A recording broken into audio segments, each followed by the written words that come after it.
এবার উপকূলে ধেয়ে আসছে শক্তিশালী ঝড় কাজিকি, যার দরুন সর্বোচ্চ সতর্কতা জারি করা হয়েছে।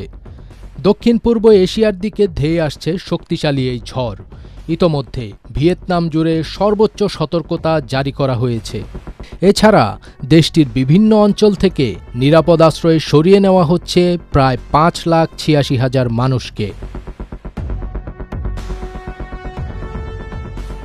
আবহাওয়া বিশেষজ্ঞদের মতে স্থলভাগে আঘাত হানার পূর্বে ঝড়টি আরও শক্তিশালী হতে পারে। ভিয়েতনামের থান হোয়া, কোয়াং ত্রি, হিউ এবং দানাং প্রদেশের জনগণকে বাড়িঘর ছেড়ে নিরাপদ স্থানে চলে যেতে বলা হয়েছে। নিরাপত্তার কারণে অভ্যন্তরীণ বিমান চলাচল বাতিল করা হয়েছে এবং মাছ ধরার নৌকাগুলোও তীরে থাকার নির্দেশ দেওয়া হয়েছে।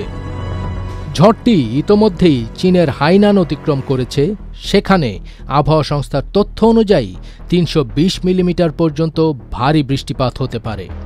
ভিয়েতনামে প্রবেশের সঙ্গে সঙ্গে ঘূর্ণিঝড়ের শক্তি কিছুটা কমলেও বাতাসের গতি ঘণ্টায় 200 কিলোমিটার পর্যন্ত পৌঁছাতে পারে।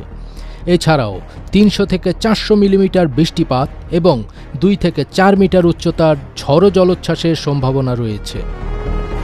কর্তৃপক্ষ গতকাল দুপুর 2টার পর প্রকল্পিত পথের বাইরে জনসাধারণকে না যাওয়ার নির্দেশ দিয়েছে। নিরাপত্তার জন্য সৈন্য মোতায়েন করা হয়েছে।